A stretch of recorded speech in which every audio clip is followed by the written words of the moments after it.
una tarea, chilenizar los territorios, ¿no? Chilenizar los territorios. Yo le cambié un poquito el título a la ponencia porque al traspasar el texto al PowerPoint me di cuenta que a lo mejor un título un poco más atractivo, más provocador sería Chilenizando chilenos, ¿no? Chilenizando chilenos. Y ahora vamos a ver a qué se refiere.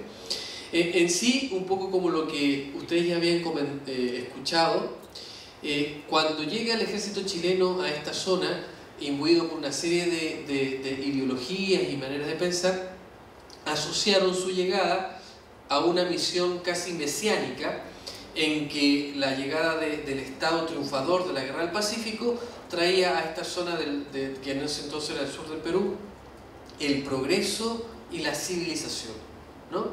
Porque durante todo el siglo XIX se asociaba la existencia de mestizaje o la existencia de grandes colectivos de grupos indígenas americanos como reflejo de inferioridad, y se manejaba en Chile de esa época el mito del Chile blanco, ¿no? el Chile europeo, ¿no? Recuerden que nos auto llamábamos los ingleses de América Latina, ¿no? Nosotros sabemos que entrado en la década del 80 nos llamamos los jaguares, ¿no? Y ahora después, hace unos cuantos años atrás, se habló del Chilean Way, o sea, la manera de hacer cosas a la chilena. O sea, siempre nosotros tratamos de destacarnos distintos, que somos, digamos, los punteros acá, ¿no? En América Latina en muchas cosas, ¿no? Entonces, esa idea de superioridad se asoció al concepto de chilenización. Para los autores que iniciaron el estudio de esta zona hace mucho tiempo, se homologaba la chilenización como la llegada del progreso y de la modernidad. Entonces, lo que uno entiende y conoce de este proceso iniciado entre 1880 y terminado más o menos en 1929, es que es el Estado el principal protagonista de esta política de chilenización, y que por lo tanto lo hacía a través de agentes del Estado, ¿ya? El ejército, el primer agente del Estado que llega obviamente es el ejército. La educación, la salud, la administración urbana de la ciudad, etcétera, etcétera, etcétera. Pero ocurre que al revisar de manera bastante inicial textos de la época, nos damos cuenta que tal vez algunas de las medidas de resistencia, consciente o inconsciente, a estas medidas modernizantes que traía la chilenización, son de los mismos agentes del Estado. Por lo tanto, es por lo menos digno de cuestionar que el concepto chilenización y modernización se homologuen en este periodo, ¿no? Porque los mismos chilenos que vinieron en esa época a Arica se resistieron a las medidas modernizantes. Y esto nace principalmente de la idea de que la sociedad moderna se estructura en base a una serie de normas, y es por eso que se habla de la sociedad normalizada. Ya Foucault y otros autores en Sudamérica, José Luis Romero, desde el punto de vista de la historia latinoamericana, ya habían asociado el término o acuñado el término de sociedad normalizada como una sociedad sujeta a el orden y la estructura de la modernidad.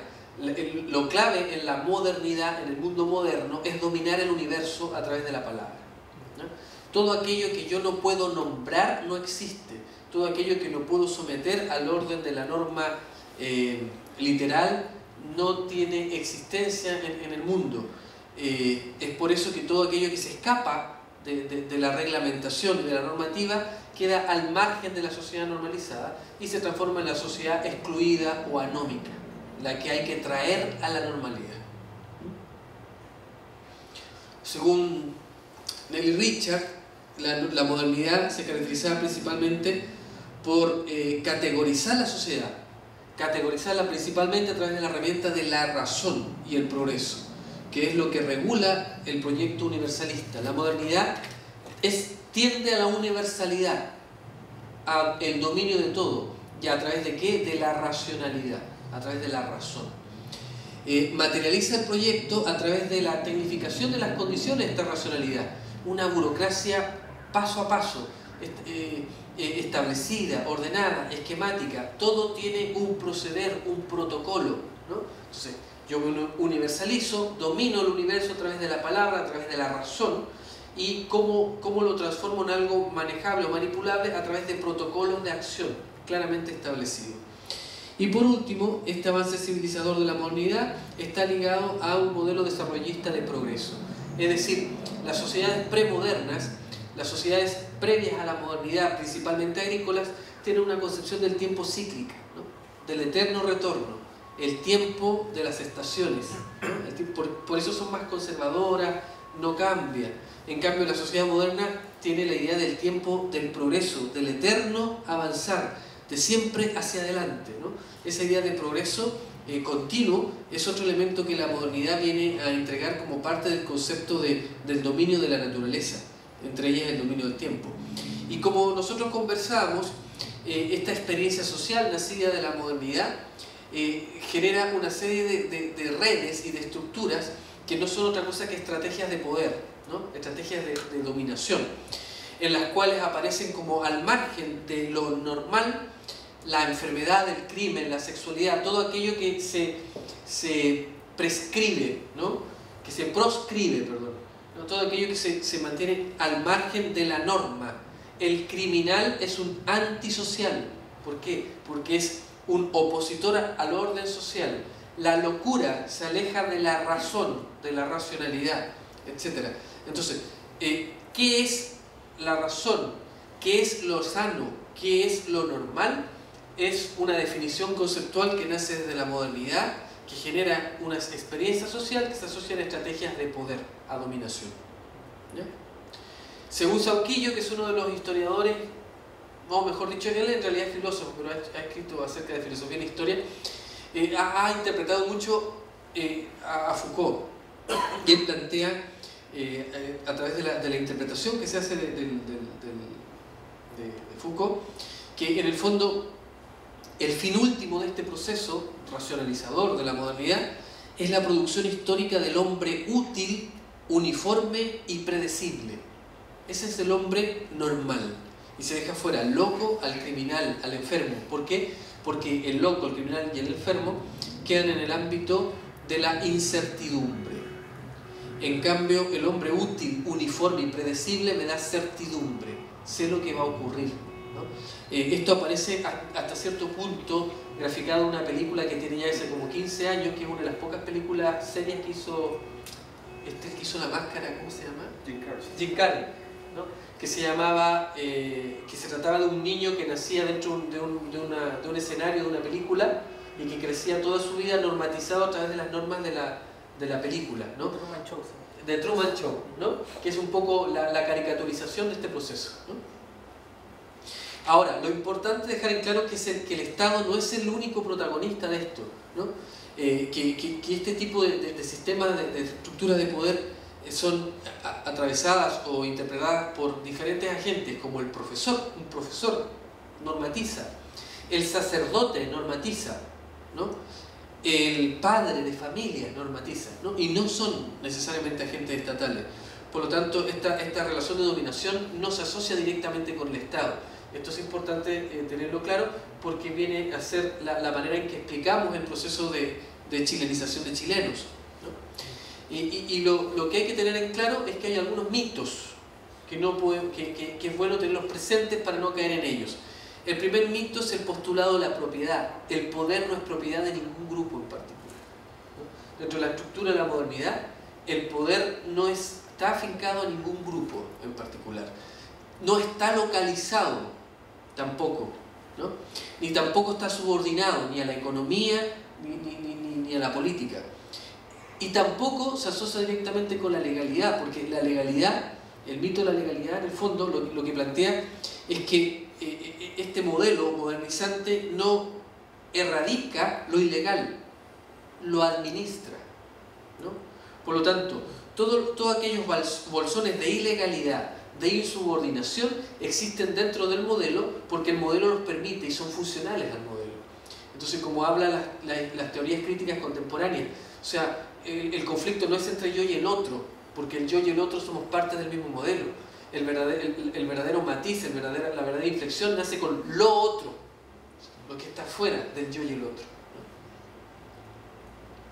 Por lo tanto, y esto lo vamos a ver brevemente, este espacio relacional se da bidimensionalmente en procesos de exclusión, donde se excluye la enfermedad, la locura, lo rural, y se incluye o se integra lo saludable, lo racional y lo urbano.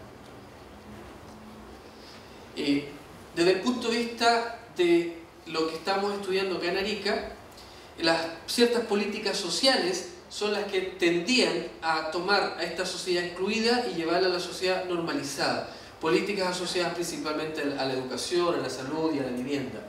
Este modelo es el que se interpretó en el proceso de chilenización. Entonces, las limitaciones y carencias, entre paréntesis, son consideradas como una causalidad de la estructura dominante. Esta estructura dominante que se impone tiene excusas o argumentos para justificar esta dominación. Y se plantea que, por ejemplo, estos grupos que son marginales o que están marginados, lo son por su bajo grado de escolaridad, porque es mano de obra no calificada, porque falta disciplina y planificación en sus vidas. Por lo tanto, la culpa es de ellos. Se busca la responsabilidad de la marginalidad en ciertas características de estos grupos, ¿no? Ahora, como bien nos relataba nuestro antecesor, el contexto político-social entre 1880 y 1929, es el periodo posterior a la llegada de las tropas chilenas acá a la zona, nos habla de este proceso de chilenización que homologa la llegada de estas tropas con la modernidad. Por ejemplo, aquí hay un oficio llegado a la Intendencia de Tacna que dice: señor ministro, dirigiéndose a la capital, he llegado a la conclusión que no podría haber chilenización sin arraigar familias chilenas a su suelo, Arica. Ninguna medida llegará a tener buen resultado como la colonización con familias agricultoras chilenas. Está partiendo de la idea de que no se puede trasladar, cambiar el modo de vida, sino que cambiando la gente. ¿Ya? Más adelante, una noticia que aparece en el diario El Ferrocarril dice: la Liga de Higiene Social, que tiene por objeto prevenir, combatir y vencer las enfermedades sociales y todos los demás factores que designan y destruyen los gérmenes de la vida, por medio de la organización de todas las fuerzas educacionales, morales, religiosas, cívicas, la estrategia de la modernidad, de la racionalización, de la normalización, y económicas, de una institución nacional de defensa de nuestra raza en todas las provincias de la República.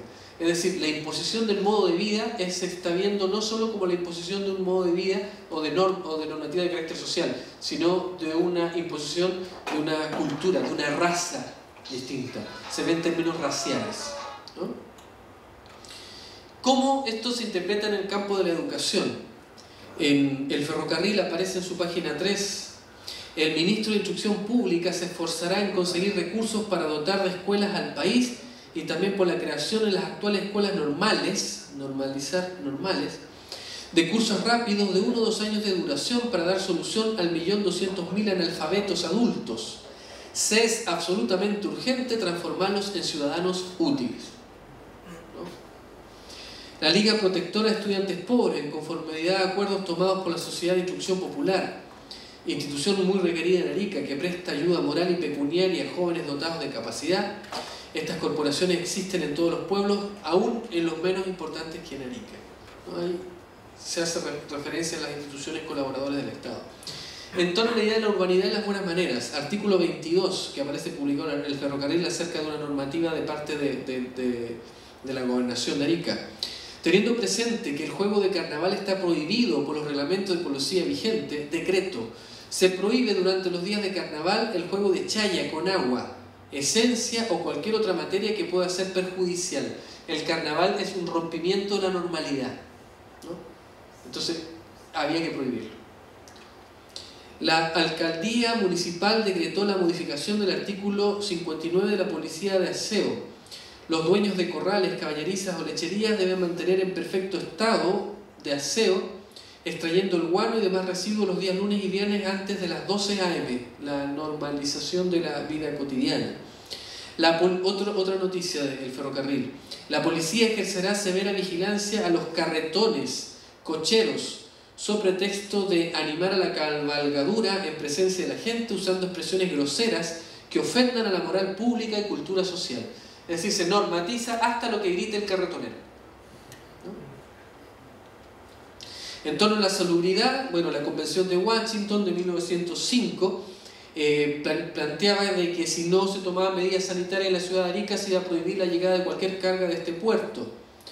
Luego la segunda parte habla de que las condiciones y proliferación de focos antes mencionados pueden generar diversas enfermedades comunes en la época, como la epidemia bubónica, la tuberculosis, el tifus y el paludismo. Entonces el profesor Noé, don Juan Noé, visita de